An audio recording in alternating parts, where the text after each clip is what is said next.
If you could, microphones. Hassan, 2 microphones here. So.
بسم الله الرحمن الرحيم والصلاة والسلام على المرسلين سيدنا محمد وعلى آله وصحبه الطيبين الطاهرين. رب اشرح لي صدري ويسر لي أمري واحلل عقدة من لساني يفقهوا قولي وبعد. جزاكم الله خير for attending. I know it's Saturday, it's 9 a.m. May Allah subhanahu wa ta'ala reward you for attending here, and I ask Allah subhanahu wa ta'ala to open unto me to say that which is beneficial to us. And before I start, there is a saying that علم المنافق في لسانه وعلم المؤمن في عمله. The knowledge of the hypocrite is of his tongue, and the knowledge of the believer in his action. So I ask Allah subhanahu wa ta'ala to make us benefit of whatever we learn, and that we learn with the intent of acting. Ilm by itself is not the goal. Ilm is essential, knowledge is essential, but knowledge by itself, having a lot of knowledge is not the goal. The goal is that I use this knowledge to change things, to act, right? To change it internally, inwardly, and then change the outward reality of this world, inshallah. So I ask Allah subhanahu wa ta'ala to make that class an agent for us to change. And before starting, I would say this topic is very dear for me, because I bear witness that it really changed me. This topic I'm speaking about today, this generation of Salahuddeen Al-Ayubi, it changed me personally, as a person. It changed my character, it changed the way I relate to Allah subhanahu wa ta'ala, my ilm. It opened up to me doors to learn about scholars and what they taught. It was transformative. So I ask Allah subhanahu wa ta'ala that He will do the same thing to you and give you hope amidst the chaos and the negativity that we live in the world today. Right. Before I start the class, one thing I just always say, you notice the name of the class is very important. This is not Salahuddeen Al-Ayubi. You know, this is not a class about a superhero that appeared and then Muslims were weak and then he came and then gathered the Muslims and liberated Jerusalem, defeated the Crusaders. Because when we teach about him, he's a great man, he's a great character, not only on the military sense as we see, his character, his compassion, his devotion to Allah subhanahu wa ta'ala, his relation with his scholars. He is really, I would say, a wali from Allah subhanahu wa ta'ala. Really something to study, right? But putting the class in that sense is not the right direction. Why? Because then everybody will be sitting waiting for what? We're waiting for Salahuddin to come. You know, the situation in Palestine is not good. Salahuddin comes, we win, right? This is not the message of this class. Salahuddin was not a superhero that just came and saved the Muslims. It was a whole generation. He was a representative. He was one man of an entire generation. It was the generation of Salahuddin that did this work. The men and the women, the old and the young, the knight and the scholar, all together. So the men around Salahuddin from the scholars around him, from the knights around him, from the teachers, from the women around him. They were the agent of change. So the class is not about one person. And we really need to get out of this mentality that we study, great Muslim superheroes as one person effort. It's a group of people. It's a collective effort. When we ask today, look at what's happening in Palestine. Tell me what I can do. Tell me what I can do, right? The question has a problem. The question is about what? Tell me what I can do. What's the correct question? Tell me what we can do. It's always I, by myself, I can't do anything. Unless we learn to work together, which we see. Unless we are in harmony and direct our effort in one direction, most times we don't produce much. Right? So this class is about the generation of Salahuddin. And before starting the class, I always started with an example that actually something that happened to me the first time I taught this class, maybe more than 10 years ago. Right? And this situation has a spiritual meaning that I would like to point out before going into the topic. I was one time after work, right, lunch break, right, and I was going to the masjid to pray, and I'm sitting in my car, driving, right, and there's a traffic light, it's red, I stop, and then here comes a car beside me, and I hear loud music, and there's two girls there, like doing what they're doing, singing, and like dressed whatever, right, right? And then all of a sudden, one of them opens the window and then yells at me, Hassan, hi! And I was like, who's that? Right after this, right? And then the traffic is green and they went, what on earth was this, right? And it was a clue. The next day, lunch break, I was going to get my lunch, was Quiznos at the time. I go to the same time, take the tuna sandwich, I go there, and the girl serving the tuna sandwich said, hey, you didn't recognize me yesterday. It was us, me and my friend. That's how they knew me. Every time I would go get my lunch, they didn't recognize us. What's the lesson here? If you were sitting beside me in that car, and you saw those two girls dressed however they were, and they say, Hassan, hi, what would you think about me? What is the lesson? You would project yourself onto me. If you are a person that parties every Saturday, parties every Sunday, and see this situation, what will you assume? I know what you were doing last Saturday, right? But if you know me, if you're the person that knows me personally, and comes and prays here with me at Salat al-Isha, you say, that's strange, maybe he was doing da'wah to them one day, and that's how they recognize them, right?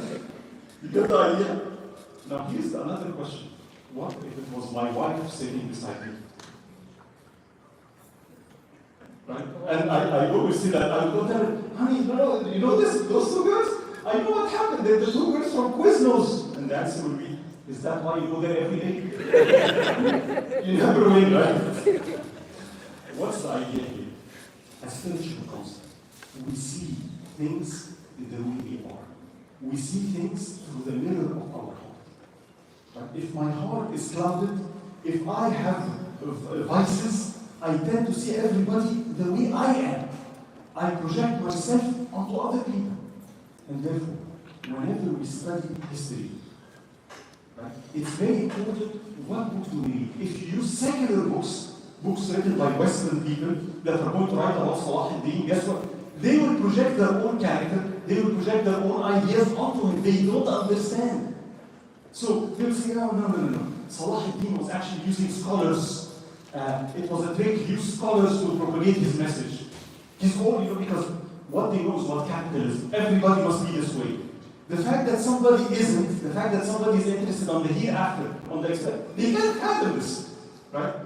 So the source, when we study history clearly, especially Islamic history, the first thing I want to tell you, be careful with the sources, right? So, alhamdulillah, the first thing I would say about this class, when we want to study about the generation of Salahuddin Al-Ayubi, the sources that I use in this class are mainly, I use their secular sources, but I use sources that are from our Islamic sources.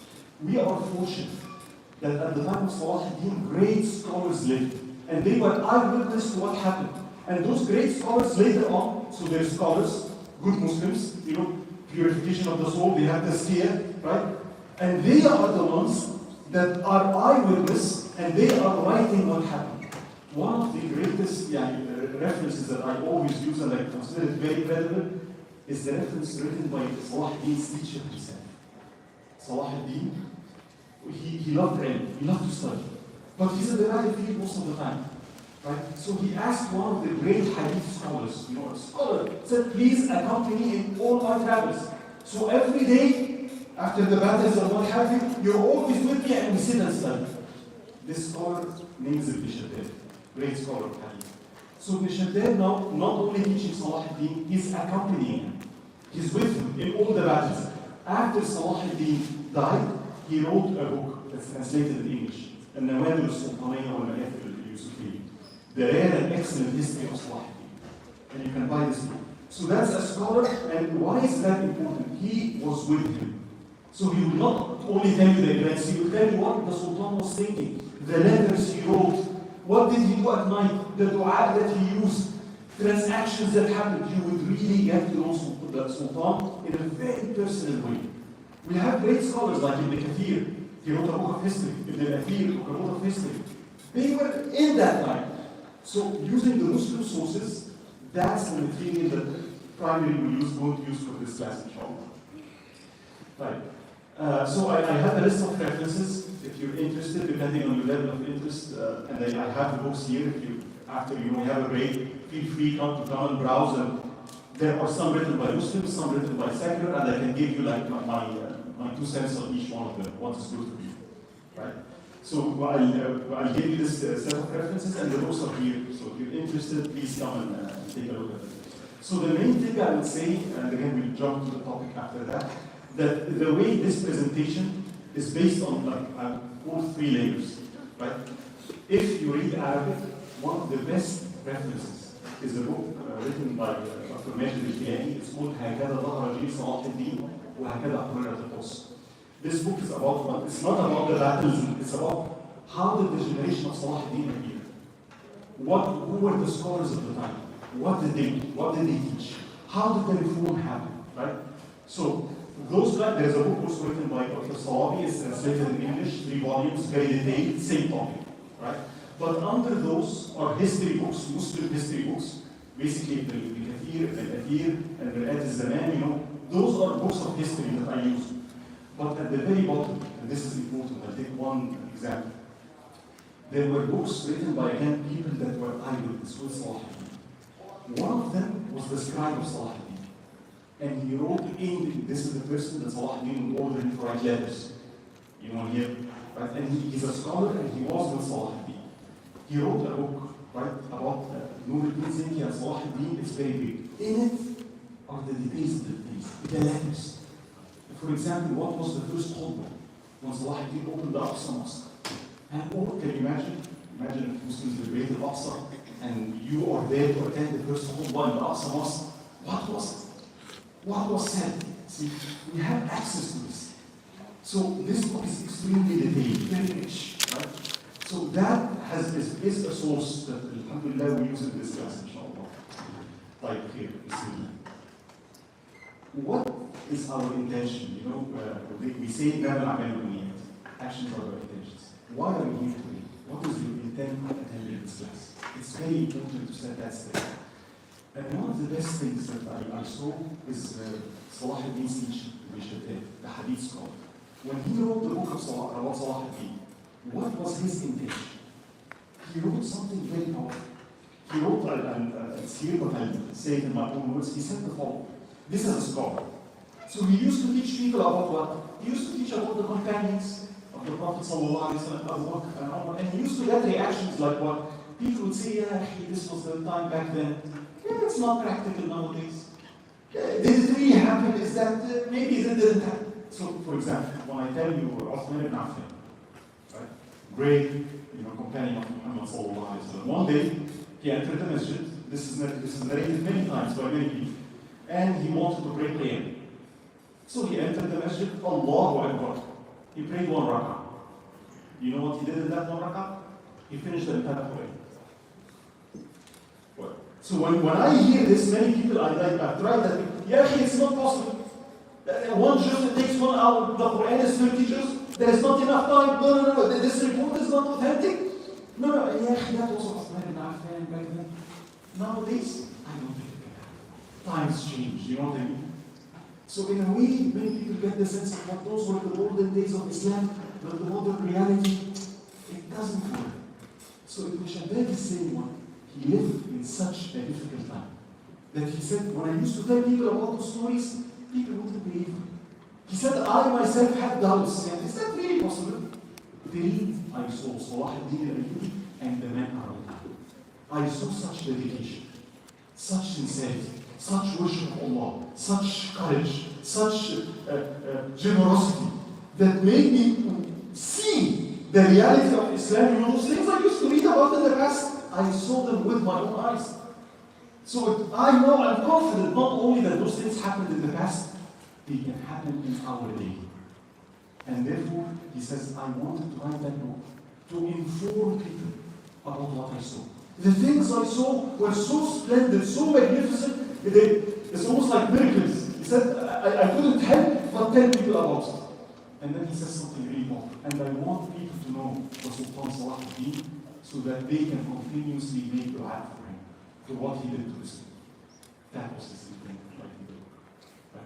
So it's very powerful. And wallahi, it is very true. One of the purposes of this class, for me and for you, we live in a day where Muslims, you see our situation across the world. And some of us say, actually, it's hopeless. We are, I think we're in the weakest spot ever. You know, when you look to our history back in the day, we had the Abbasi Khilafah, the Amawi Khilafah, you know, we were on top, we were superpower, we were strong. If Salahuddin was only here, you know. Now, I think we are so weak. I think we are in the weakest point in our history. I beg to differ. The first lesson we're going to learn today. If that's how we think, it's wrong. When you study history, you will see that Muslims passed in times that are worse than today. The biggest challenge of Salahuddin Al-Ayubi was not the Crusaders. The Crusaders it's unified Europe, 22 countries that came to invade, you know, Jerusalem. That was not his biggest challenge. What do you think his biggest challenge was? The Muslims was, we were in such a state. If you were to look at it, wallahi, you would say, Alhamdulillah, today we're much better. It was much worse back then. Much worse. And the purpose of this class is what? If it was that bad, and we recovered, rest assured, we can recover from today's reality. Now, the more important thing is what? How did we recover? How did the Muslim Ummah across a span of 50 years to 100 years change from a state? You will be shocked. You know, completely terrible on all domains in terms of Iman, ideology, economy, military. How did they transform to such a state of, you know, having Salahuddin and revival and scholarship? Who did that? What did they do? What did they teach? So maybe if we get lessons from there, we know what we need to do today. We know that the process of change is a long-term process, but how does it start? What did they do? What did they teach? The teachings of those scholars, the teachers of Salahuddin Al-Ayubi, are present today in between our hands. What transformed that generation can transform us if we access the same knowledge and act in the same way. So that's one of the purposes of the class. So the class is not only about the military history or, you know, the biographies of Salahuddin, also the scholars involved and the process of change as well. Right, here, this is and again, you can have many intentions about why you attend this class. It's maybe because I want to be more steadfast. Maybe I want my character to change. Maybe I want a role model for myself and my kids. But we have to have some intent. Why are you here today? What do you want to learn? And may Allah subhanahu wa ta'ala give us what we intend, inshallah. Make our intentions pure and sincere for Him. Right, Bismillah. So now, inshallah, let's dive in, inshallah, to the class. Bismillah. Right, I'm going to divide this class into basically two sections, right? One is the following. We're not going to start with the Crusades, right? And the Crusades came and that's Salahuddin came. No, we're going to start 100 years before the Crusade. Why? I want you to see the state of the Muslims. Before the Crusaders come, why did we perform so badly? How were we doing? Now, that part that we cover, especially in the first lecture, is just a warning. It's very negative. So sometimes I'm afraid people will feel so. We're already feeling bad. This will make us feel worse, right? But what's the purpose of this? Again, please keep that in your mind as I'm speaking about this first part. If we were that bad before and we recovered, alhamdulillah, we're not that bad today and we can recover today. So the first thing, we think it's bad today. I want you to see how it was back then and compare. Right? And then the next part will be what the process of change, the agonies of change, right? Which is the middle part. And then the appearance of Nuruddin Zinki and Salahuddin and what he did and his struggle again with the Muslims and then with the Crusaders and how he built a nation that lasts for centuries to come, inshallah, by the grace of Allah subhanahu wa ta'ala. So this, inshallah, is our schedule. Today we go halfway. Maybe if we have time, maybe we'll see the appearance of Salahuddin today. If not, then tomorrow, inshallah. Like this is So don't, yeah, when we start, don't say, where is Salahuddin? This is like, you will not appreciate him till you appreciate the challenges he had to face. Right? That's why we're doing this. Right. First of all, the arena. So the first part, I just want to describe the state of the Muslims at the day. Especially, not in India, not in Spain, where the actions will happen. So as you know, when we speak about Salahuddin and the Crusades, where is it centered? Jerusalem, right? Awesome. So our arena is the Middle East, the area of Egypt. So you have Egypt, you have Shem, modern-day Syria and Jordan, you have Hijaz, modern-day Saudi Arabia, you have Iraq. Right? This is where the events will happen. All the events will be centered around Jerusalem. The basic players, as you see, is Egypt and Syria and Iraq, very similar to today. Right? This is the basic three players that are there. Right? So to start, inshallah, let's see how the Muslims was back in the day. So 100 years before Salahuddin Al-Ayubi, what dynasty was it? What Khilafah was it? Right? It was the Abbasi Khilafah. Where is the Abbasi Khilafah center? What is the center of the Khilafah of Muslims back in the day? It's Baghdad, right? Egypt comes later, right? After Salahuddin, Khilafah moves to Egypt, very interestingly, because of what Salahuddin did, right? But the Khilafah was centered in Baghdad. Baghdad used to be the capital of the world, where Harun al-Rashid, the great Khalifa of the Muslims, used to rule. And the Muslims were all the way from Spain, all the way to China, the most powerful, nation that existed, not only in a military sense, but as a civilization, right? It was the golden age with libraries, bathrooms everywhere, public facilities. Baghdad was a glamorous city. The century before Salahuddin, things were good. The Khilafah was at its weakest point. The Abbasi Khalifa was in his palace, and his authority did not basically exceed that. Baghdad was in decay, half destroyed. Thugs and thieves used to take, some of the, downtown LA. Get the picture? You go there and so that Baghdad used to have like sectarian violences. The Hanabila, the Hanbali Madhab and the Shafi'i Madhab used to fight with each other, burn mosques to each other. It was not in a good state. There's a lot of violence, there's a lot of gangs and thugs, and things were in decay. So those golden days of the Khilafah wasn't there anymore.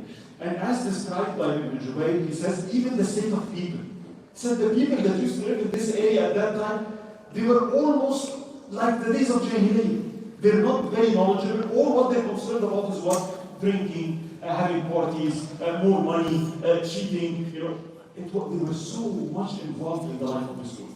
He said to the extent, he writes this, that I think there's no Islam left except in Morocco, the areas of Morocco, but those eastern districts of Baghdad, it looks like Muslims are back in the day of Jahiliyyah.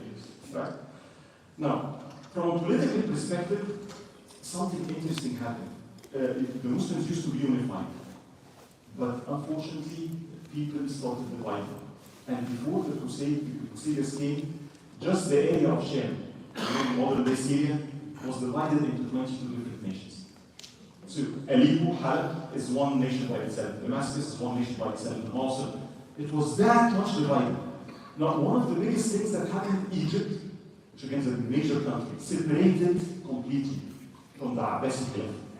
Right? But one of the biggest challenges that happened at that time was not on the political realm. Yes, for political-wise, now the Muslims are split and divided and you're fighting each other. But the one main challenge happened at the time. What was it? The rise of a new sect, if you will. This is an ideology. What we call the Dawla al-Fatimiyya, or the Ismail, or the Dawla al-Ubaydiyya, right? We call them the Ismailis. Who are they? It's a sect, meaning what? It's grounded in ideology. So the Ismailis, or the Fatimis, they're a group of people that they say that they're from the Shia. But even the modern day Shia, they say they're not from us. They're such deviants that they can be. And I'm just telling what they did. So they believe what? We have an imam. You know, Allah subhanahu wa ta'ala sent the Quran. He sent the Quran, he sent the Prophet. From the descendants of the Prophet, we have an imam. Right? And this imam knows the unseen. This imam is the light of God on earth. He knows everything. He knows all the books. The Quran was for the companions. But now, you don't need that. You have the imam, right? If you want a fatwa, you want a fiqh, why fiqh? You go ask him, because he knows the unseen. He has all the knowledges. So the imam, some of them believe that the imam is, the light of God, in communication with God. I've seen an Ismaili person model day. That was in Austin. I met an Ismaili guy person. I was talking to him, and then he showed me a picture. He said, look, of their imam today. He said, show me the picture of his imam. He said, yes, who's that? And you know what he told me? Astaghfirullah. I said, this is Allah. And I was like, you can't be a Muslim. I mean, if you're going to start, Allah comes into the, this business of Jesus and three into one, and that's so far, right? So far, right? So they really glorify the Imam so much. And he has knowledge of the unseen, and he's the light of God, and therefore you go ask him anything, and therefore he can change legislation. So for example, as Muslims, what is our zakat? 2.5%. Well, the Imam changed that for them. He decided zakat from now on is 12.5%. He's the Imam, he can change things. See the danger of that? And here's the best part of it. Who do you pay your zakat for? The poor, the needy, right? You have the source. He said, no, it's changed. Who do you pay your zakat for? One source only. Who do you guess that is? Us. Not true. This is after today. It's free, right? If you go to the Ismailis today, they are very minor sect. Remember, they think of the Imam as what? The light of God, the one that's guiding the Muslims, right? The one that's defending Islam. Where do you think that today's Imam lives? Saudi? England. Portugal. England. Vatican. France. So the defender of Islam, the one that's, did you ever hear him speak about Palestine or anything? Right? And his daughter is married to a Muslim. Yeah, divinely guided imams, right? But back in the day, today they are minded. It's a very small sector. Back in the day, something dangerous happened. They trained people. Their message was, this is the light of God. He's the Imam. There is so much oppression in the Muslim land. You're oppressed, brothers. You see the rulers are bad.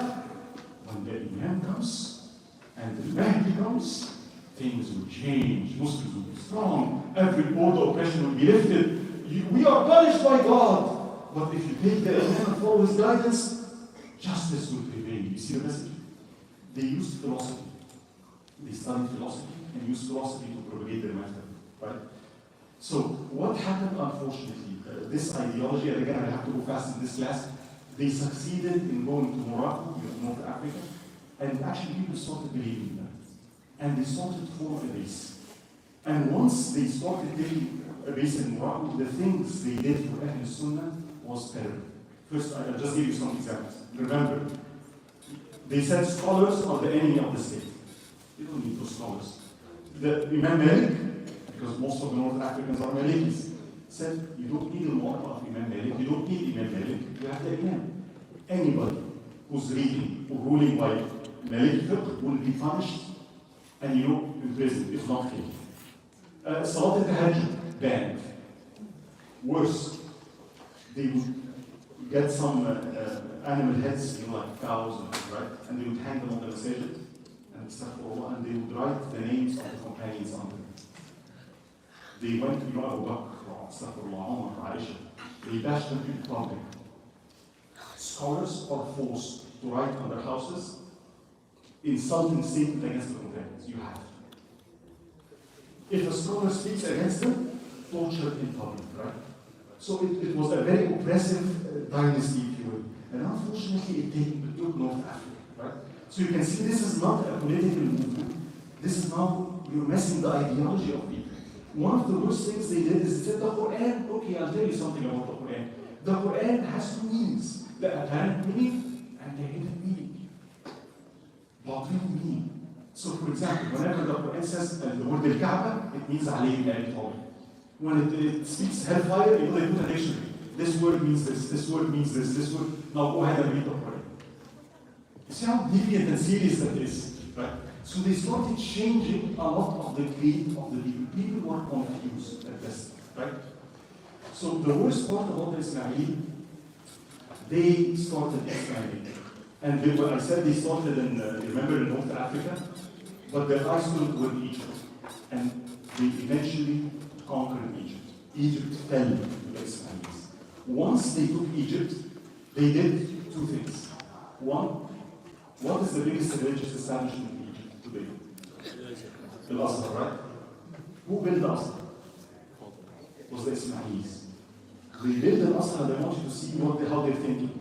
They want a big university to propagate their creed.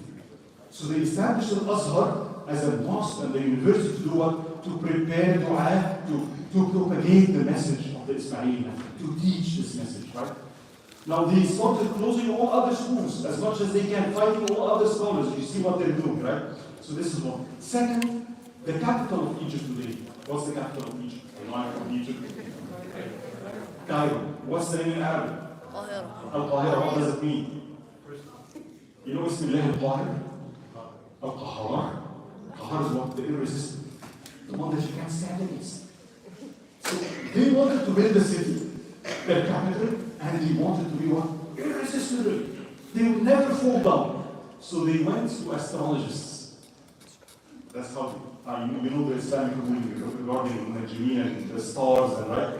But they believed in that, among their things. So they went to astrologists and told them, we want to build a city that will never be defeated. And the astrologist told them, well, there is this star by the name of Al-Qahir. If you build the city at the time that this star appears in this location, the city will never fall down. And they believed that. And they built the city of Al-Qahir. Right? So Egypt became what? Their station. I wanted Egypt, can you imagine Egypt falling to such kind of a dynasty? Can you imagine living for 2 centuries under such a dynasty where you don't have access to scholars, where Salat al-Hajj is banned, when you don't have, what will happen to your kids and your grandkids? Who will teach them? You see what happened? So confusion started to happen on a very base level. Egyptians, I'm speaking about the foreigners, that you can't blame them living for 2 centuries under this dynasty. The creed is messed up, right? And they really believed in the Ismaili Khalifa and the Ismaili man, and he's the light of God, and lots of rituals and things, so they fell for that. Right? Now, here's the worst part. They did not stop in Egypt. What will be their next step? If you look at the map. So they took Egypt. They started going further. So actually, they went and took Syria too. One point. The third point was what? Hijaz, Mecca and Medina. And they started to aspire, we want to take what? This is Mecca, this is Medina. Do you think they succeeded in taking Mecca and Medina? The answer is yes, they did. They went, Mecca and Medina fell to the Fatimis and the Dawla al-Umayyad. That's how bad things were. Right? Now, among the things that happened, and I know this is a very dark chapter in the history, but it's good to know. One of the leaders, Abu Tahir al-Janabi, Ibn Kathir writes this in his book of history. Right? The Ismailis started fighting among each other, sects formed. One of them, their leader, went into Mecca. And he found pilgrims, people doing Hajj. Ibn Kathir narrates, says he entered and he started killing all the pilgrims around the Kaaba. And then he started saying, Kathir narrates this, أين الطلب الأبدي؟ أين الحجارة من سجل? You know what he's referring to? You know Abraham? Where is it? Nothing is happening to me. And then he starts saying the following. Astaghfirullah, Kathir narrates this. أنا الله أنا الله وبالله أنا أحيي الناس وأفنيهم أنا. I am God and by God, me. I am the one that gives life to people and I'm the one that takes life.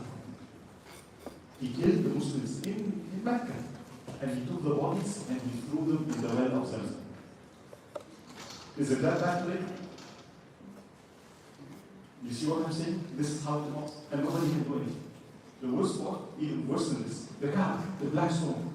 He took the black stone away from the Kaaba and went to his city, built another Kaaba with the black stone. He wanted to come to me. For 20 years, there is no Hajj. It's history. This is what it was, the state of Muslims. And again, why am I telling you this? Look at how bad it was. So when you look at today's reality, we're not that bad. We recovered back then. Trust me, we can recover today. Right? You get the idea? Right? And the idea is how. Right? So now the Ismailis are it's a very serious threat. Finally, the final stop was what?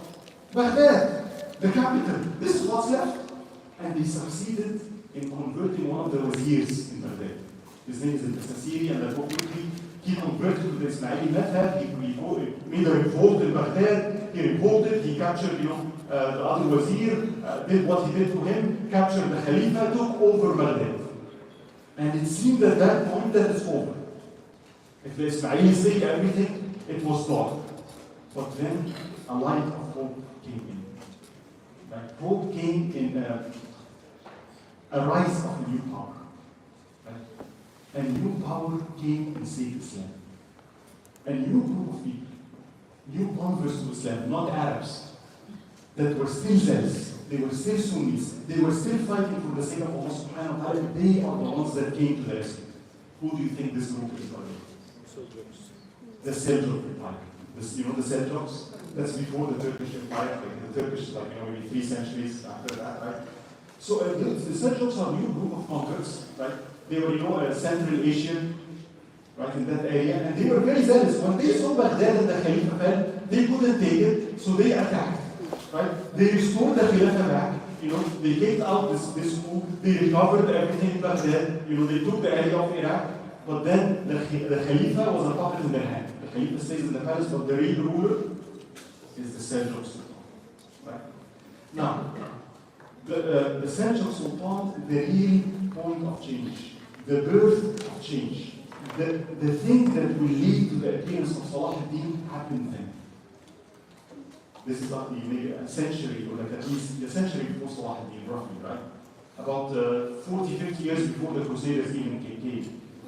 The one person that I want you to remember the name of from this lecture, the one person that really shaped the path of this ummah, right, was not the Sultan, was the Wazir of the Seljuk Empire. A man, a great man, by the name of Nizam al-Mulk. Nizam al-Mulk was the Wazir, right? And Nizam al-Mulk was a statesman and is a very visionary person, right? So he came, he saw the danger of the Ismailis, Egypt, and Sham, and he understood we have to fight them. But he said the following: this fight is not a fight in the military and political realm only. The Ismailis have an Azhar, and it's an intellectual fight. They're messing up the creed of people. People are confused. What I need to reform, and I want you to notice this, I need to reform the hearts of people. Not only politically, not only at the strong army. I said, no. It has to be at the grassroots. How can I do that? He started establishing something which was, at the time, transformative, what we call a Nizamiyya school. So in every big city, Baghdad, Samarkand, every big city in the kingdom, he would establish a huge school with a huge endowment. And then he said the following: the scholars of the Ummah, he raised their status. He contacted the top scholars of the time, invited them to teach in the schools, and offered great scholarship. If anybody wants to study, I'll cover all expenses paid. So if you have kids, you wanted to study Islam, send them to the Nizamiyya school, we'll take care of them from hospitals, food, dormitories, teachers, all expenses paid. state. His idea was what I need a new generation of scholars. So the reform happened through schools. Now, many secular books, like are present nowadays, they discuss the history of the Crusades and then the Mongols, how what they did. And in one of the books I was reading, after long analysis, the author concludes, the madrasa saved Islam. I want you to remember that. The madrasas saved Islam. Those schools that Nizam did, they are the reason why we have Salahuddin. They are the reasons why we have Nizam. Right? One of the things that happened, and I have to point to this, so basically now he has the top scholars of the time, people like Imam al-Bushairi and Juwayni, those who want to remember the names, if you're into scholars, you know who I'm speaking of, top scholars of the time. An interesting story happened to them. There was a righteous man with 2 kids, Ahmad and Muhammad, a righteous person. And he was about to die. So he went to one of his friends and said, I'm going to pass away, please take care of my kids. I want to raise them to be good Muslims. Right? And here is all the money I have. And his friend took that, said, okay, fine, don't worry about it. The man passes away, he takes the 2 kids, spends on them, teaches them Quran, but the money runs out. And they're still young. So that man goes to those kids, Ahmad and Muhammad, and tells them, I ran out of money. And your dad wanted you to be good, righteous Muslims, but how can I do that? There is only one thing left for me to do. Why don't you go to the Nizamiya school of Nizam al-Mulk in Baghdad? They will spend on you.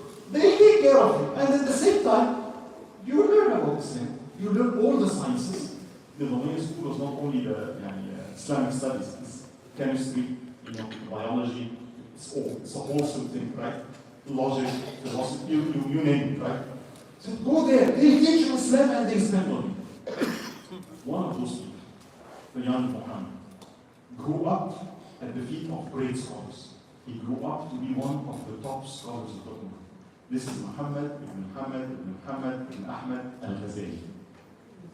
This is Imam al-Ghazali.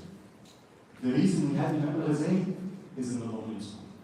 Imam al-Ghazali is instrumental in the appearance of Salahuddin Al-Ayubi. As a matter of fact, when you read about Salahuddin, you see one of the books that Salahuddin ordered. This book should be everywhere and everybody should read it. The Alchemy of Happiness, written by Imam al-Ghazali. The students of Imam al-Ghazali are the teachers of Salahuddin Al-Ayubi, and we'll show that. Right? Imam al-Ghazali, one of the very first things that he did, he was a very sincere person, very powerful intellect. They call him the proof of Islam. You know what it means? He was such an embodiment of what Islam is. His arguments were so powerful. If anybody has a doubt in Islam, go meet Imam al-Ghazali, you will know that Islam is right. He was such kind of, and he was the dean of the biggest Nizamiya school in Baghdad. Top scholar of the time. He did 2 things on the ideological level. One of his first things was what? Exactly what Nizam al-Mulk intended. He said, let's look at this Ismaili method. And Imam al-Ghazali was searching for the truth. He said, I want the truth whatever it is. So maybe the Ismailis are right. Let me study what they say. So he studied the Ismaili method. And apparently he came that this is not good. And he wrote a book called Fada'ih al-Batini, The Scandal of the Ismailis.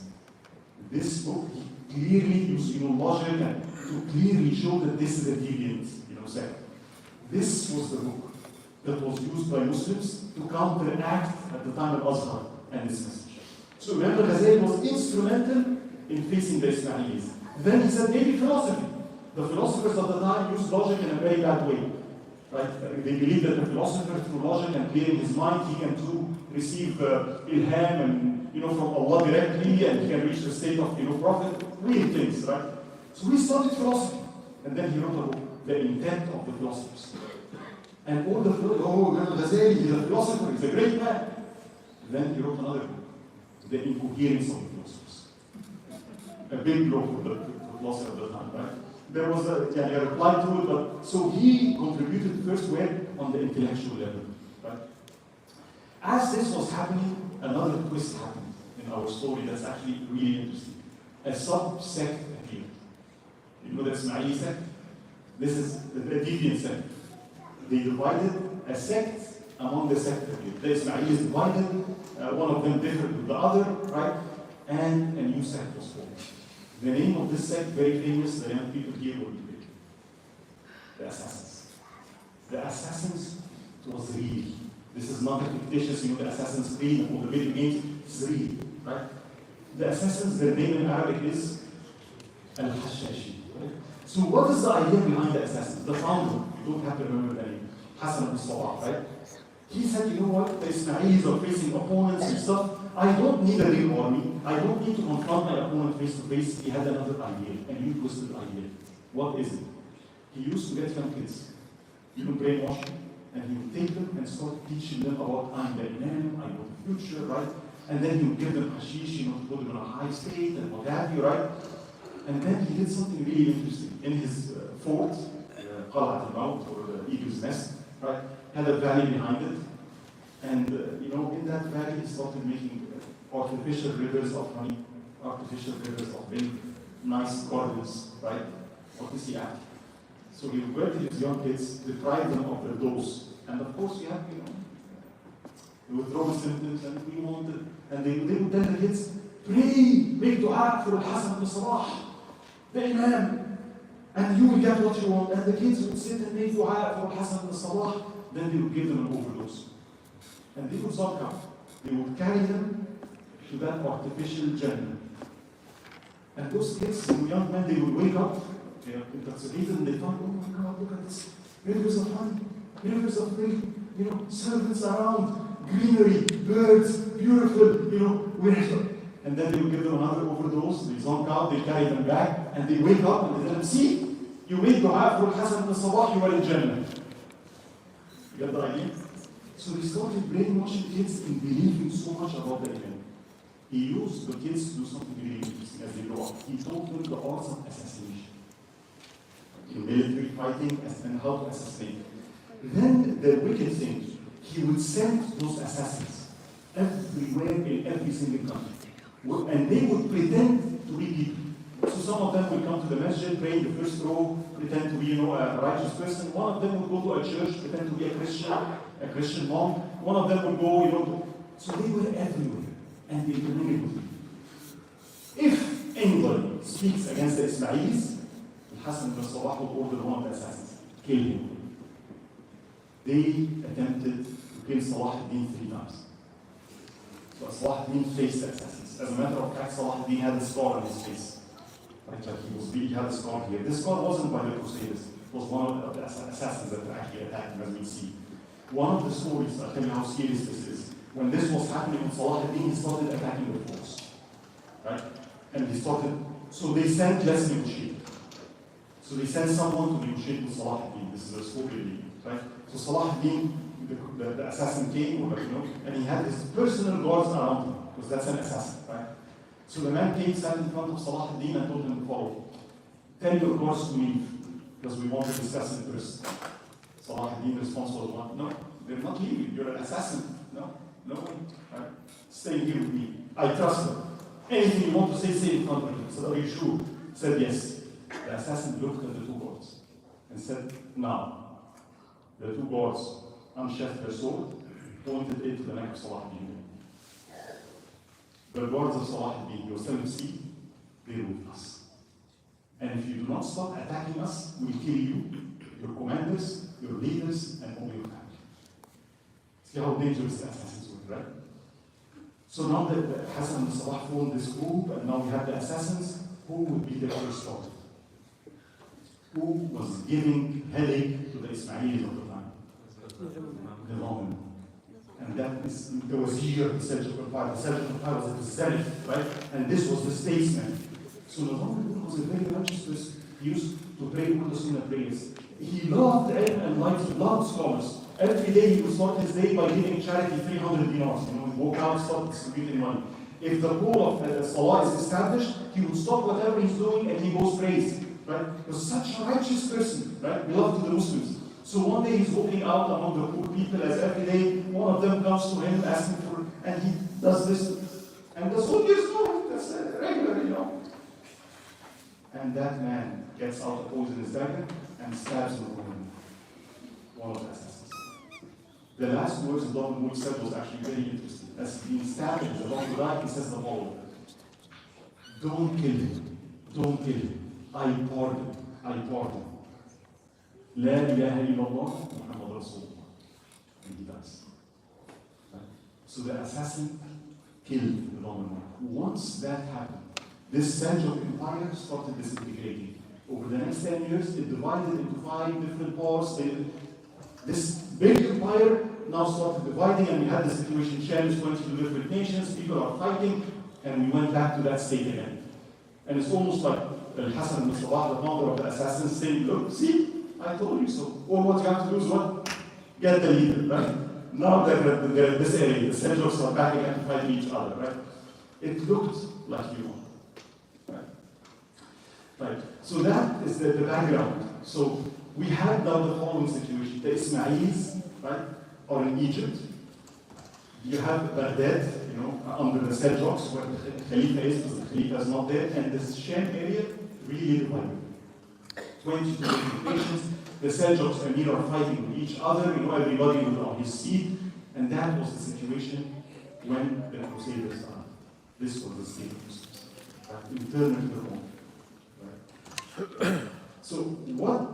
So at least this is a summary, right? So basically the thing to remember, you have Egypt, the Ismailis, right? You have the Seljuk Empire, you have Sham that's divided, and then you have the assassins. Right? This is the political situation before the Crusades. Right.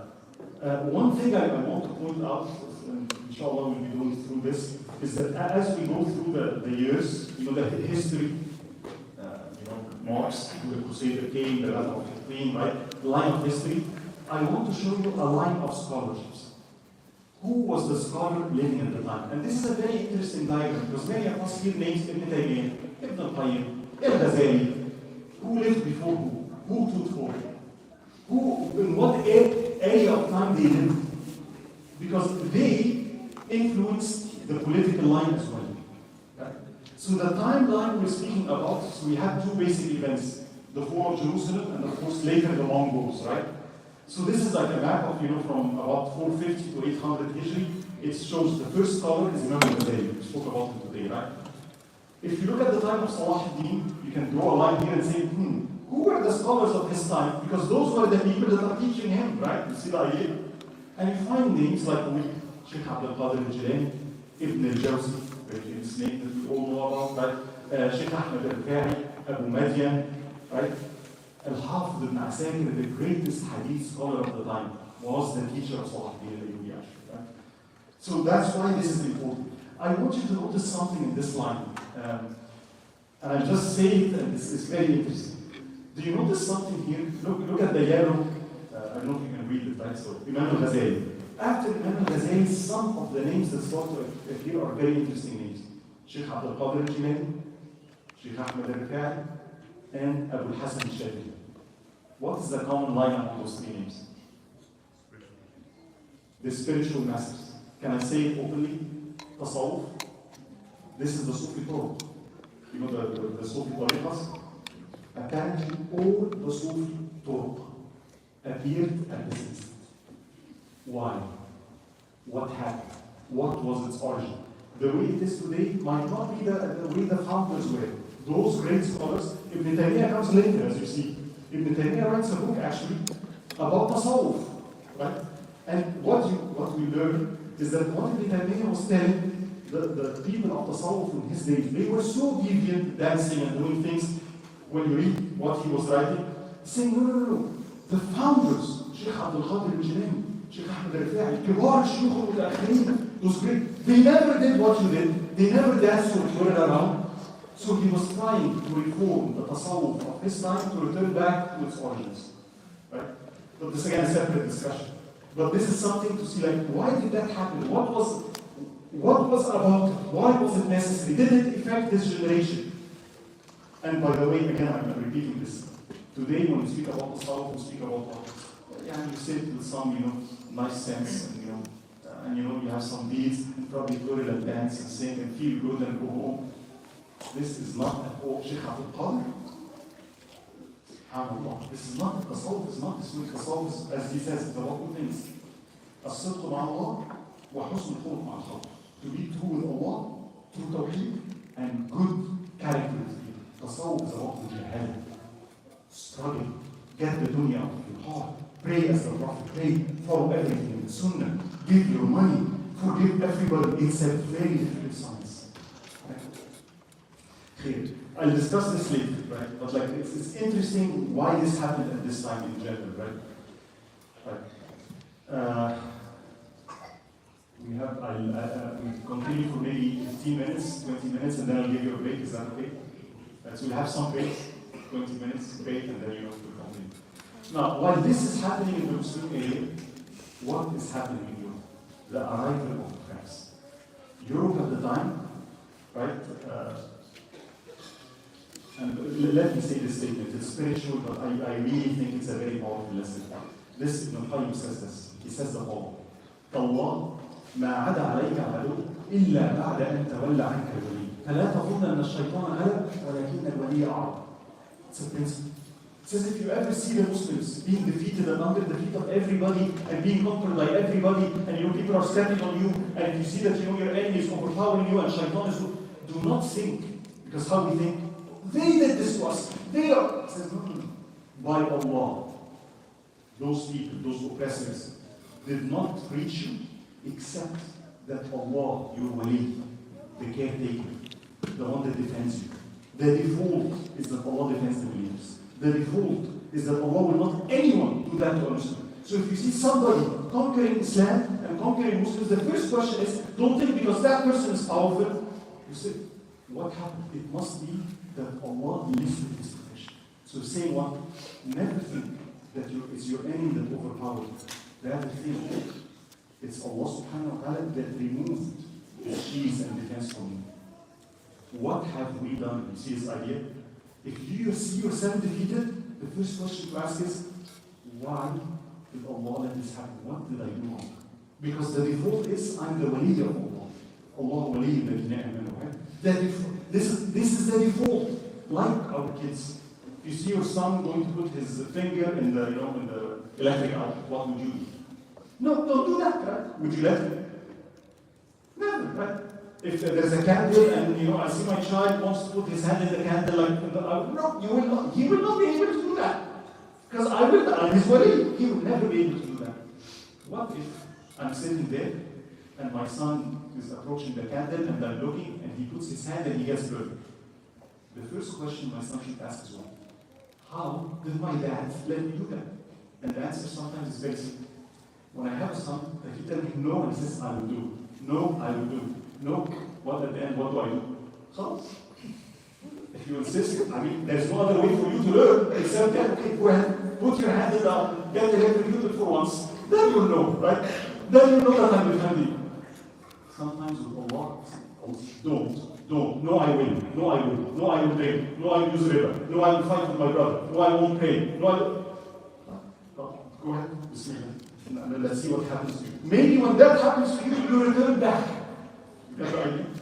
So when we speak about the Crusaders, now you understand, it's not the power of the Crusaders. Look at the state of the Muslims. Right. So in Europe, Europe was now in the Dark Ages, if you will. It was long time ago, it was under the Roman Empire, and the Roman Orthodox Christians. Rome is the city of civilization. That time was gone. Right? Now the Catholics entered into a very dark, Europe is divided, it's dark ages in Europe, there is no science, there is no medicine, people are really backward, and the kingdoms, Germany and France, and they're fighting each other.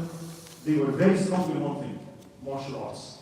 Two things about it, very dedicated, they're Catholics to the teeth. They believe that the Pope is, divinely guided. And Christianity for them was, they're very sincere, very devout, very ignorant. Right? Who was the strongest man in Europe at the time? Germany, France, who do you think it was? It was the Pope.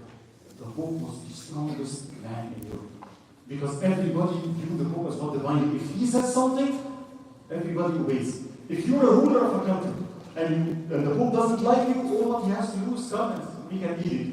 I declare by the name of the church and by the name of God, so and so is a heretic. It's a heretic. Your people will revolt against it, right? So the Pope was really powerful. The Pope at the time, quickly, he gathered all the kings and gave a very well-known ceremony. It's called the it's a historic speech, at Claremont. You can Google it. I have it also, right? He gathered the kings and the queens and the nobles of Europe, and he gave a lengthy speech. In that speech, the Pope did something different. He started by what? Praising the Franks, the people that were fighting the Muslims in Spain, and praising all the Catholics. You're the defenders of Christ. You are the defenders of faith. You are, the light of God. You are the children of Christ. He gave them a lot of praise, right? Then he says the following. Unfortunately, sad news, disturbing news came from the east, from the city of the Prince of Peace, from Jerusalem. Your Christian brothers in Jerusalem was all lies. And you group of infidels, a race of unclean people, speaking about Muslims, right, appeared, and they are killing your brothers and toying with their heads and slaughtering them at the altars and destroying their churches. And he started saying that the Christians in the East are suffering at the hands of the barbaric Muslims. And this is the city of Christ, the city of Prince of Peace, the city of Jesus. And how can we let the city fall under the infidels? And he appealed to what? See, the message appealed to the emotions, because they were devout at the time. They're not like today. Europe today has nothing to do with Christianity. Back in the day, they were very. So they started crying. And he said, I command you to unite and send a campaign it's time for us to take the city back. The city of Christ should be under us, under the church. We should not leave it to the infidels. You should liberate your brothers and sisters in faith, And then he said, anybody who volunteers, all his sins are forgiven. Heaven is guaranteed for him by me, right? You know how it is in the Catholics, right? And then to add something to sweeten the deal, he said, by the way, I know that your lands here in Europe isn't that great. You know the weather. If you went to England, you know how the weather is, right? He said, I know the situation in Europe is different. However, the lands of the East are very fertile. The weather, California compared to Boston, right? So the weather is great, the fruits and the trees and the slush, and it's full of goods. And anybody who goes there, anything he takes is his. You get the idea? He's appealing to the kings what? You conquer a city, you conquer guess what? You will become rich. And I, the Pope, will grant you that. So of course, all the kings now have two motives. The religious motive, and what? The other motive of war, unfortunately. That oftentimes gets covered with democracy. At the time it was covered with religion, right? There is this welfare status, right? So a great campaign started forward. And people started crying, a campaign forward.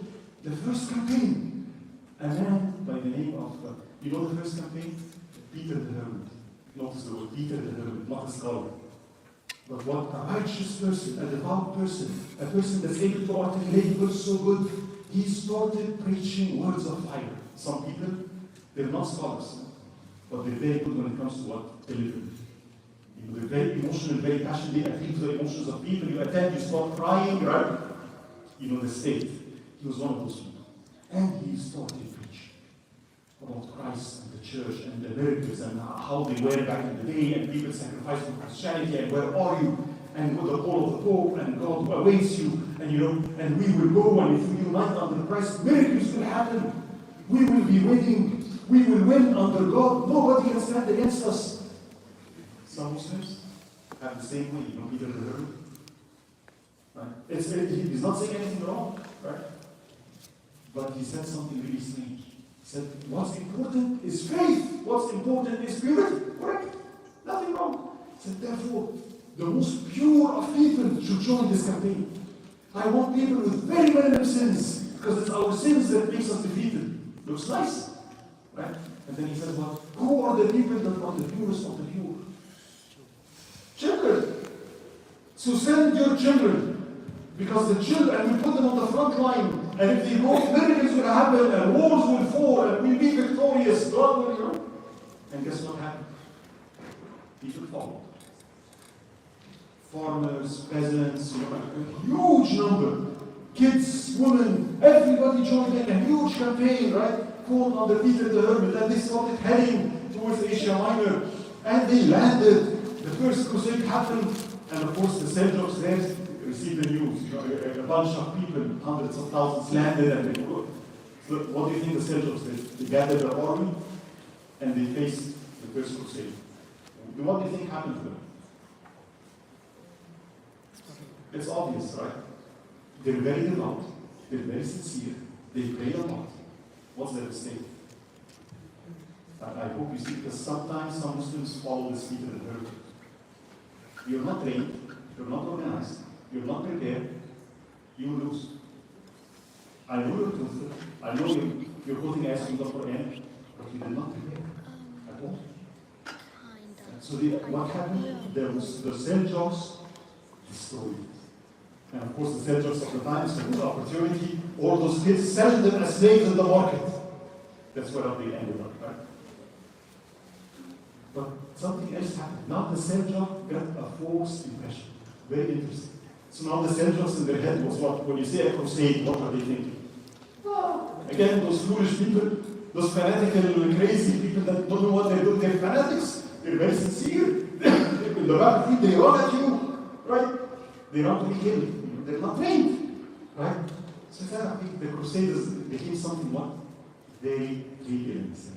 Interestingly, that had an impact. Because now the real Crusaders came.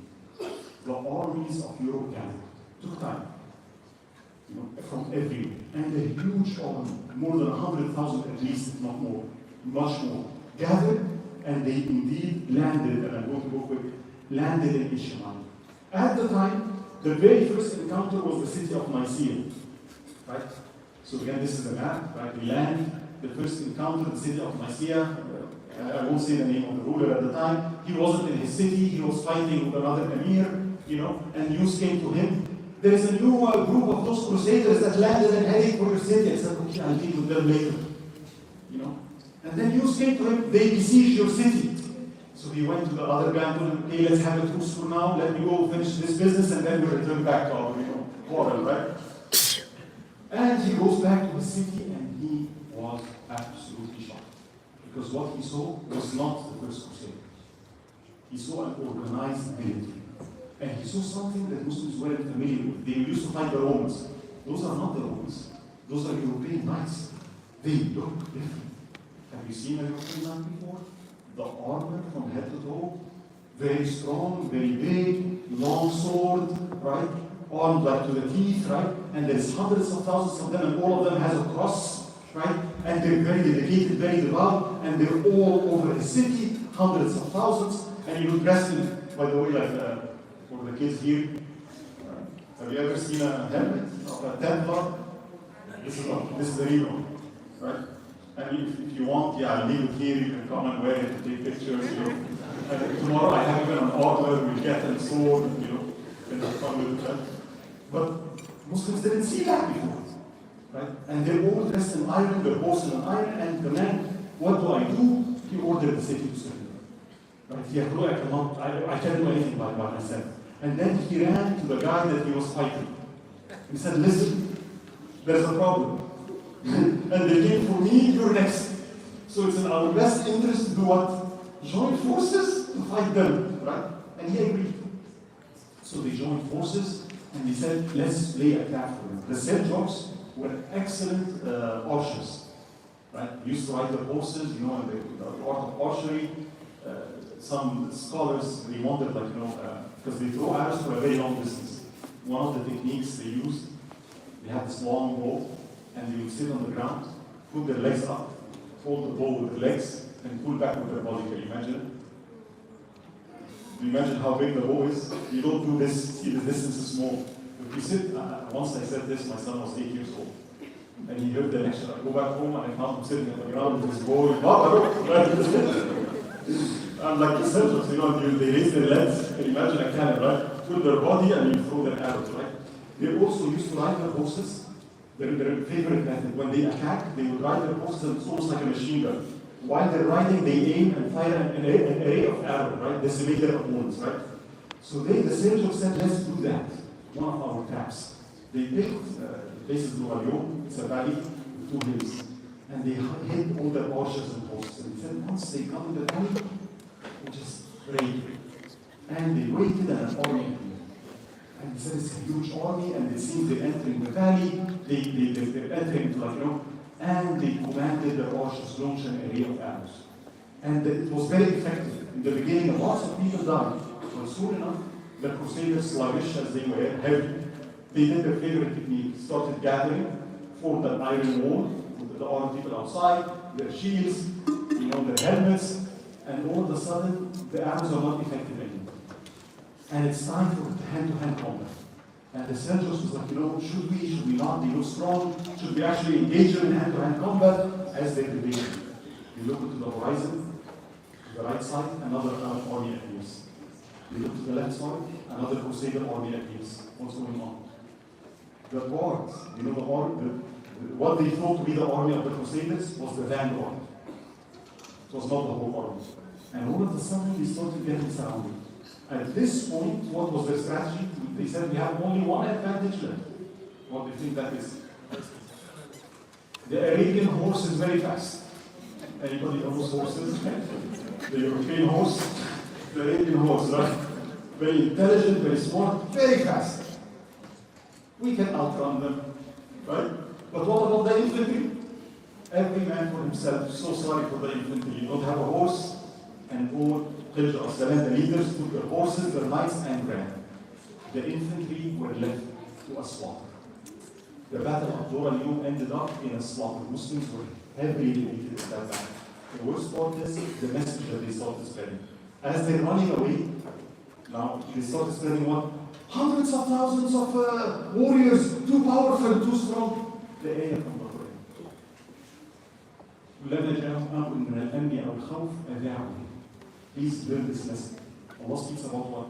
Sometimes we receive news that something bad happened. What do we do? Go to Facebook, go to Instagram. Please do not spread bad news. You're spreading fear among other people. One situation that happened in Michigan 5 years ago, the days of ISIS, one of those terrorist attacks happened, right? And everybody's afraid that it was Ramadan, and then Fajr time, I'm going to the masjid, and I see police cars surrounding the masjid with the dogs and bomb squad, and you're not allowed to come. What happened? There is a bomb in the masjid. You should be able to scared. Like, what? You have to pray like elsewhere. What happened? Right? And everybody's afraid, what? And then the police discovered it was not a bomb. What happened was the following. We discovered that from the cameras. In Tarawih, the kids were playing, and there was a box with wires in it. So they got it out of the trash can, they started playing with it. At the end of the night, they didn't know what to do with it. So they put all the wires in that box and left it at the door of the masjid. And the police at 2 a.m., look at this, was wanting to make sure that the Muslims are okay. They passed by and saw the box. That might be a bomb, and you know how they work. And so how do you know? But guess what happened? The Muslims saw that. What do you think the Muslims did at Salahuddeen Al-Ayubi? Everybody got out his phone. What's happening next is what? Picture, picture, picture, picture, and then what? Immediately, I got messages from Egypt. Are you okay? Your messages are being bombed. Nothing happened. You got the idea? Please do not spread fear. As a matter of fact, it's the opposite. Shouldn't we say, don't you see that the police was taking care of us? Instead of seeing the bomb, didn't you see that we're safe? Shouldn't we be thanking the police instead of spreading fear? But that happened. News started spreading about those warriors. I go fast here because of the lack of time, unfortunately. I won't go into the details. But eventually they went to the city of Antakya, right? And I want you to notice one thing. At the time, there is 3 cities that are reported. The capital, Damascus, Aleppo, and Al-Mosul. Those 3 cities were under 3 different rulers, right? And I'll describe one of them later, Irvine. But in any case, they started sieging the city of Antakya, right? The ruler of Antakya sought help from Aleppo, from Damascus, from Al-Mosul. And I'm going quick here, I'm not going to describe the maps. The 3 armies were defeated. The army of Aleppo came, to help, and as they're coming, they encounter the Friends were sending people to forage and seek some sustenance. So as the Muslim army of Aleppo was moving, they encountered a group of knights, and they were hesitant, attack, not attack. The knights attacked the Aleppo army, and the Aleppo army just got defeated. by a handful of knights, right? Which was miserable, right? So they defeated the army from Aleppo, they defeated the army from Damascus that came to help, and they defeated the army that came from Al-Mosul as well. 3 battles. Right? And I'm not giving the details here, unfortunately, because of the time, right? Eventually, the city of Antakya fell. When the city of Antakya fell, they entered the city. Every man, woman, kid, everybody was there. Hundreds of thousands of Muslims, they spared no one. And the news spread. Those crusaders, those Franks, are powerful, strong, they spared nobody. Right? And the interesting thing, nobody knew at the time what's their objective, which is very interesting. An army like this forms, a speech was given by the Pope, and the Muslims up till now, they don't know who are those people, what do they want. Which tells us no intelligence whatsoever, no spying, very negative, right? Anyway, their next stop. Now they started to know. Again, I'm going to tell you something interesting here. It's interesting. When the city of Antakya was captured, what do you think the Egyptians did, the Ismailis? The Ismailis are watching this. The Seljuks are fighting against the Franks, 3-4 different battles, they're being defeated. They did 2 things. The first, they sent an army. Where do you think the army is heading? No, that's the war. The army, of course, is not to help the Muslims.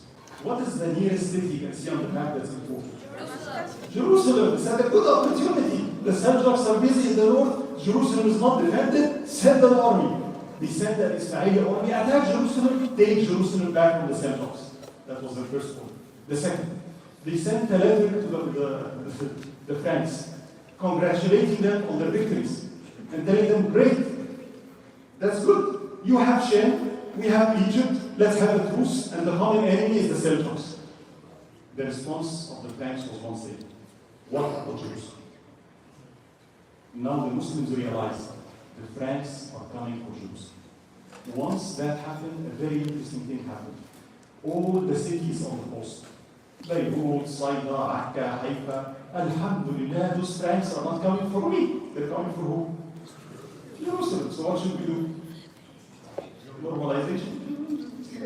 Right? One of the cities that the Franks took on the way, a small city by the name of Mu'arraf. It's a very small city. And the Franks sieged the city, and the people of Mu'arraf were scared. They sent to the Franks, they said, you know what, if we were to deliver the city for you, would you spare us? And they said, of course, if you were to open the gates and deliver the city for us, we give you our word.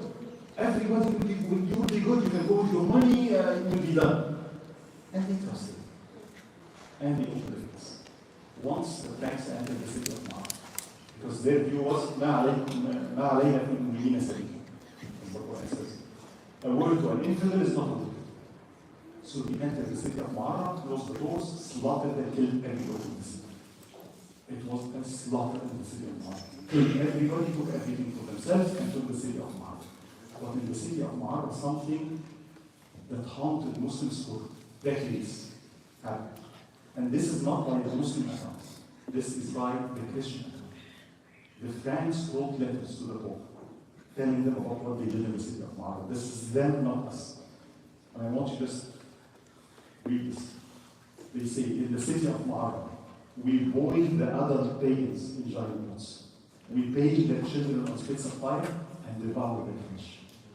They ate Muslims. Cannibalism. Why is it that bad today? And we face bad enemies, don't get me wrong. I don't think we were not eaten yet among the dead wars. But this is how bad it was. Now I want you to imagine the psychological impact on Muslims of today. They were, my God, those are beasts. Strong, powerful, devoted, they fight crazy, right? They're well armed, they're organized, they're so dedicated, right? What? And then all the cities, after the city of Mu'arraf, everybody started doing what? You want Jerusalem? They started sending guides, food, wine, horses. Leave me, as long as I stay on my seat. Please go. Get the idea? Because many Muslims, we see that. As long as I'm good, please pass. Kill the other people, it's okay. It's not my city, we're good. Right? And eventually they go to the city of Jerusalem. And what happened when the French saw the city of Jerusalem? Very interesting. It's reported. The first wave, people went crazy. So for the first week, they started, remember, those are very fanatic, jealous and very sincere, devout people. So the first week, they said the army started attacking with no ladders. They just started climbing the wall with their hands, And of course, the Egyptians, the Israeli army just got rid of them. It's crazy. But soon, they started to form siege equipment. Right? And they formed siege towers. And after 40 days, the siege tower came to the wall of Jerusalem. And they succeeded in reaching the wall of Jerusalem. Once that happened, what happened in Jerusalem was a nightmare. This is the city of the Prince of Peace, the city of Christ, the city that you came to free from the infidels. They poured inside the city in a fanatic way. They started killing everyone. Muslims rushed to the Aqsa Mosque. The Jews rushed to the Jews. Yeah, the Jews were living with the Muslims, by the way, and they defended the city. We lived together under the Muslims, right? The Jews rushed to the synagogue. The France, the Crusaders, surrounded the synagogue, got wood, burned all the Jews alive in the synagogue. The Muslims ran to the Aqsa Mosque. The Franks went into the Aqsa Mosque, the knights, with their horses, closed the doors. By their own narration, right? The Athir says 70,000 Muslims were killed in the Aqsa Mosque. Others say 60,000, others at least 30,000. The Franks say, their letter, in the temple, the Aqsa Mosque, we killed in one day at least more than 10,000 infidels. And as you can see, the blood of the infidels went to the knees of our horses. And they said after 1 week of killing, we had to stop the stench. They killed everybody in the city of Jerusalem. Today, you see terrible things. 25,000 people killed. Back in the day, I don't want to say the description of what they did. I just mentioned one thing. Babies, he used to get a baby. I don't know, humans, would take a baby and then they smash the head. They did terrible things, right? The followers of Christ, in the name of Jesus, peace be upon him.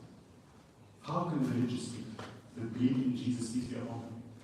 I understand that you believe in Jesus and you want to take the city of Jerusalem. But this killing pigs, what humans are capable of doing is amazing. When you see what's happening today, it's not the first time. The thing is, how can humans reach that level? To the extent I've met people that when you read the Quran and you read about hellfire, why hell? Sometimes you look at us and say, you know what? There are some people that actually, that's why hell was created. Because I don't care how can you kill a baby? How can you do this to a baby? It's a baby, for God's sake. How can any human with a heart do something like that? It's unimaginable. And then laugh about it and normal and keep doing it and brag about it and send to the Pope about it and not caring and killing everybody. What? And in the name of religion on top of that? Today, what's the same thing? Back in the day, it was in the name of the cross. It's our land according to the Bible. What is being said today? In the name of what? In the name of Musa? In the name of Sulaiman? In the name of Dawood? You think they'll be happy with this? You think Allah's happy with this? It's wrong. It's terrible. I don't know what kind of humans are really, it's the nafs, a shaitani nafs. So when the heart becomes dark, humans are worse than shaitan. Really. Like, subhanAllah, like we have that ability in us. But they did terrible things in Jerusalem. The response, and I finished in 5 minutes, just to, the response. The Qadi of Jerusalem, the Qadi, succeeds in escape. And he was so mortified with what happened, he decided to go to Baghdad, to the Khalifa himself. And he goes to the city of Baghdad, that's the Qadi. He enters the city of Baghdad, he's a traveler. It was the month of Ramadan. He's traveling, right? So people don't know that. So he went to the marketplace and started eating. And the people were like, what? Ramadan, a person eating in the marketplace, how dare you? Police, arrest this man, how dare you? And people started gathering. And they were upset. The holiness of the month of Ramadan. How can you do that? And then this Qadi, judge, eloquent, he started making poetry. Basically about what? You're upset that I violated Ramadan, and you're not upset that Muslim men, women, and children in the city of Jerusalem. And he started telling people about what happened. Everybody was in tears. And everybody gathered, big demonstration. And he headed to the palace, to the Khalifa. Haram enters to the Khalifa, to the court. This is a Qadi Haram. And he starts saying poetry about Jerusalem and what happened and what the Muslims faced. 1,000 years ago version of Instagram, TikTok, and just didn't have that, right? So he started describing everybody was in tears. And the Khalifa declares, jihad. We have to fight. Everybody is upset. Right? What do you think happened next? Nothing. Exactly. Nothing. Big demonstrations, nothing happened. There is something I call the Coca-Cola response.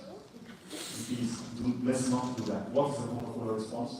You know, bottle of Coke, you shake it, this happens, right? And then when you shake it again, same response happens. It's a lot of mess. It causes a lot of mess, but like it's really nothing.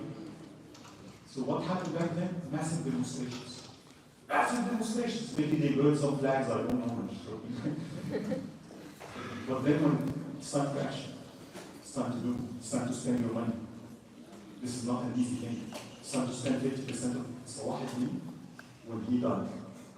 The Sultan of Egypt and Jinn. He did not have enough money for his own body. All his money was spent for the sake of Allah subhanahu wa ta'ala. This is what it takes to liberate. All his life, the Sultan of Egypt and Jinn did not have to pay zakat for 1 year. Now what does that mean? What's the condition for us to pay zakat? You know the song? That you have to save money. He had such a great income. He never saved more than $1,000 for a single year. All of it. When in the battle of Akka alone, Salahuddin donated 12,000 horses. His people, his commanders are the same like him. His wife, the same like him. We'll see. This is what it takes. This is the real. Do you mean what you're saying? Do you mean that? Are you okay with doing something for Jerusalem? What's your income today? Can you donate 20% of your income every single month for Jerusalem? No. I live in a 4-bedroom house. Can you live in a 2-bedroom house and with the difference? No. Am I truthful? I'm saying it to myself. I say I'm angry and I know I'm angry. But unless I'm able to sacrifice, this is why nothing happens. You get to argue, this is what's called a soul. So the response from Egypt, the Ismaili Khalifa was upset. They took Jerusalem. So he sends a message telling them to leave immediately. Gathers an Egyptian army. Some say 100,000. The least estimate is 20,000. But it's hundreds of thousands of his soldiers. Massive force. Go liberate Jerusalem. Right? And the Egyptian army, and by the way, this Egyptian army, the army did not have even siege equipment, which is very interesting. It's very interesting, right? So he sends all the army of Egypt. The response of the Franks. He sent 10,000. And you can see the numbers. 1,200 knights, 8,000 men. To meet maybe 50,000. The battle of Asqalan happens. And in the battle of Asqalan, in few hours, the entire army of Egypt was defeated. The commander had to flee by sea. More than 60% of the army was killed. And you can see that it wasn't the lack of numbers, not the lack of resources. What is going on with the Muslims? Do you see the idea? We today, we think we're helpless. You know how much wealth we have, you know how much numbers and power and strength and armies. What's wrong? It's not the lack of resources. It's something else in the heart. And that's what the scholars of the time figured out. Imam al-Ghazali was present when this happened. He lived in that time. And we'll discuss next the transformation. What happens? How can we change from this reality? Right? One thing I leave you with, and we'll stop after that. All the cities that had the Crusaders. You think after the Crusaders took to Jerusalem, what do you think happened to them? Akka, Saida, Beirut, Tripoli. You think the Crusaders led them all? Systematically, one after the other was attacked. And eventually, this situation happened. The Franks took all the cities in the coast. And now we had a situation The Franks had the city of Jerusalem, all the coastal cities fell to them. Why the cities on the coast? Well, through the sea you can get reinforcements from Europe, right? And then a new equilibrium happened. You had Damascus with its ruler, Aleppo with its ruler, and the Mosul with its ruler, right? And then they viewed the Franks as what? Hey, we can coexist. It's a new player in the area. It's not that bad. You get the idea? And for the next decades, that's all. How will things change? That's what we'll find out, inshallah. Let's take a break for 15 minutes. May Allah subhanahu wa ta'ala reward you for your patience, and inshallah we'll come back and see how things, the positive side of it. Jazakallah.